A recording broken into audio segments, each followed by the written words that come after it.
Segundo, voltamos. Tudo bem com vocês? Espero que vocês estejam bem. Vamos para essa partezinha que vai ser muito rápida, também tranquilinho, só um pedacinho faltando para a gente resolver o nosso conteúdo de filosofia.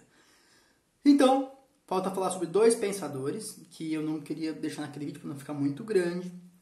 Então só vamos retomar de onde paramos e vamos lá. Bom, basicamente a gente está falando de ética, e a última de conceito de ética que nós falamos era o conceito de Spinoza, que ele tinha uma noção bem definida de bem, um conceito bem definido de bem e mal, e bem próximo das paixões, eu diria, do que o Maquiavel vai dizer, das boas e más paixões. Ele vai dizer justamente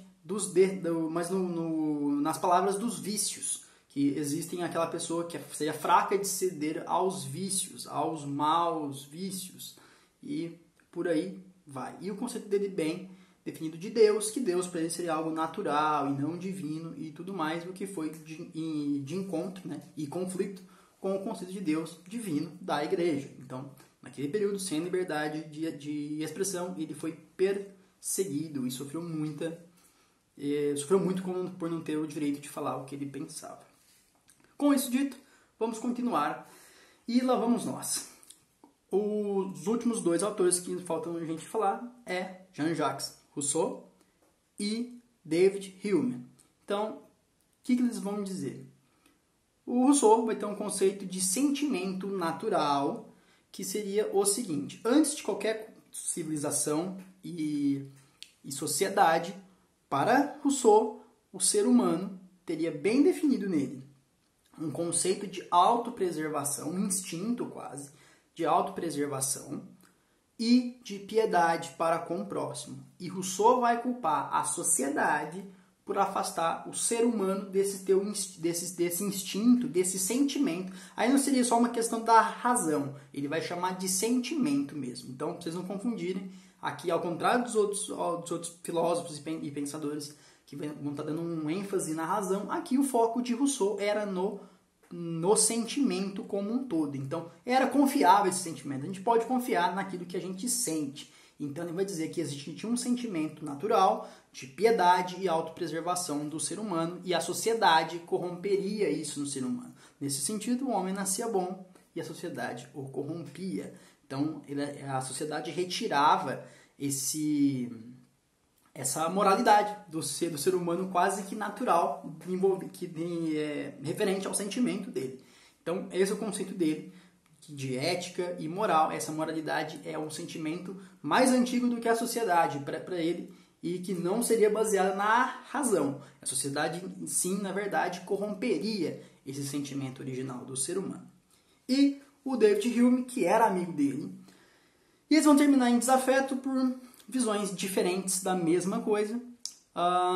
Mas David Hume vai ter um conceito, que a gente pode dizer que vai nessa premissa, de pensar lá atrás, não o ser humano em sociedade, mas pensar o ser humano como espécie. E o que o Hume vai dizer? David Hume vai ter como ênfase no pensamento dele o instinto humano. Então ele vai dizer que, na verdade, o ser humano é por base mesmo, ele não é racional. Todo o instinto dele seria irracional, e ele tem um instinto natural e impulsivo. Então o que moveria o ser humano era, naquele momento, né, lá na origem, na espécie e tudo mais, seria não a razão, mas a impulsividade desse instinto. Eu gostaria que vocês grifassem um detalhezinho aqui na página 25, eu acho interessante isso aqui. Lá no finalzinho, o último parágrafo, página 25. Segundo essa teoria, o agir humano seria motivado por impulsos e sentimentos, e não por princípios racionais. Assim, Hume associava a moralidade a sentimentos, com benevolência, compaixão e simpatia. Olha só, aí que eles vão divergir, não é mesmo? Eles têm o mesmo conceito do sentimento humano lá atrás, independente de qualquer tipo de moralidade. Só que, vamos lá. Assim, Hume associava a moralidade... Perdão, que a gente já deu. Além disso, defendia a tese de que a distinção entre virtudes e vícios não seria resultado de uma avaliação racional, mas da presença ou ausência de sentimentos de desaprovação e culpa diante de uma ação. Portanto, ele concluiu que a moralidade não constituía objeto da razão, mas do sentimento. Então, o ponto que eles vão dar uma diferenciada, que ambos vão acreditar no sentimento, e que ele talvez seria até mesmo acima da razão nessa visão, e que teria também, assim como na visão de Rousseau, compaixão e tudo mais, só que tem um detalhezinho que diferencia os dois. O Hume vai chegar à conclusão que o ser humano ele é irracional e ele age por impulso. Essa questão desse instinto impulsivo, esse instinto que é a única coisa que move o ser humano, que vai distanciar um pouco da questão de sentimento do Rousseau, porque no conceito de Rousseau o sentimento parece algo palpável e crível, que você pode acreditar naquilo, e não simplesmente um instinto irracional que surgiu. E aí o ser humano nem controla isso, nem tem ciência disso, porque seria só um impulsivo. Então, existem várias teorias porque os dois brigaram, na verdade, que eles eram amigos, mas eu acho que a diferença principal está nesse conceitozinho aí do que os dois são sentimentos, mas apenas um dá esse foco ao instinto e na irracionalidade, de agir por impulso. Essa impulsividade só aparece na visão do nosso amigo Hume, ok? Então, pessoal, aqui atrás, na última página, antes do caderno de atividades, perdão, na página 26, para deixar vocês localizados certinho, tem o Organize as Suas Ideias, que eu vou preencher aqui junto com vocês. Muitas coisas a gente já falou tem um tempinho, mas eu vou preencher junto com vocês aqui. Então, aqui vai estar pedindo para vocês o conceito a concepção de ética de Sócrates e Platão. E o que vai ser? A ação ética decorre da razão por meio do conhecimento racional das ideias do bem e de virtudes como a justiça, entre outros, ponto. As paixões e os apetites devem ser submetidos ao controle da razão. Novamente, um conceito de ética aí centrado na razão. Aristóteles. A razão ética baseia-se na concepção de virtude e justiça como mediania ou justo meio e no hábito de agir conforme as virtudes. Virtudes vai aparecer ali no Maquiavel que a gente acabou de ver, hein? Cínicos. A vida ética é uma vida simples, em harmonia com a natureza e os instintos, livre das convenções e instituições sociais, baseada na autarquia e na apatia. Lembra que era a praticar a apatia? Era simplesmente não deixar que aquele sentimento me abalasse, que aquilo eu me preservasse acima de tudo. Não é simplesmente, nossa, eu ignoro aquilo, mas aquele sentimento ele existe, mas ele não me atinge. Lembrem-se disso que a gente falou na nossa aulinha de revisão. Aí vai entrar nos estoicos.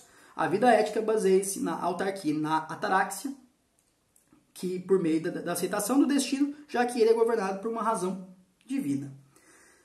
Epicurismo. O prazer e a dor são critérios confiáveis para distinguir o verdadeiro do falso e o bom e o mal. Porém, todo prazer deve ser submetido à avaliação de suas consequências e decidir buscá-la ou não. Aí entra uma questão de responsabilidade e de consequência. Agostinho de Hipona, que a gente acabou de ver. A vontade corrompida pelo pecado e o uso inadequado do livre-arbítrio originam o mal. A graça divina garante a salvação humana e a liberdade. Tomás de Aquino, a verdadeira felicidade consiste na beatitude, a contemplação divina oportunizada por uma vida em conformidade com as virtudes. Então é aquela questão, a vida é insatisfatória e só pode ser alcançada através da contemplação divina. Aí eu estaria verdadeiramente completo. E nessa questão, sem a contemplação divina, sem virtudes. René Descartes. A moral perfeita resultaria de um método racional, porém, até que fosse inventado, o filósofo defendia uma moral provisória, fundamentada na autopreservação. Mesmo que não seja uma moral segura, eu me apego a ela. Baruch de Spinoza, que acabamos de ver. A ação ética baseia-se em paixões que fortalecem o conatus, dando força ao sujeito para agir racionalmente. O conatus é uma capacidade de ser e preservar-se e agir. Bom, conatus é um termozinho que eu esqueci de mencionar na outra aulinha, mas é como vai resumir, de certa forma, um termo que ele dá para tudo que a gente falou sobre ele. Basicamente, que é justamente esse cuidado ao agir sem os excessos e a questão dos vícios que ele vai trazer. Então, seria uma responsabilidade ao agir e prestando atenção também, bem parecido com a questão das consequências que a gente acabou de falar em outros pensadores. Rousseau, acabamos de falar, o sentimento é o caminho para a interioridade, por meio do qual o indivíduo pode alcançar a consciência da liberdade e de sua unidade com a natureza e os outros seres humanos. David Hume, a moralidade fundamenta-se em sentimentos como compaixão, benevolência e simpatia, os quais determinam os sentimentos de culpa e aprovação perante uma ação. Gente, então esse aqui é o Organiza Suas Ideias, estou completando ele aqui para vocês, uma vez que essa aulinha foi bem rápida de conceitos, E é isso, terminamos o nosso conteúdo de filosofia. Depois vamos falar sobre os exercícios. Ok? Se gostou, assista quantas vezes vocês quiserem. E até a próxima aula. Não esquece de comentar aqui. E tchau, tchau.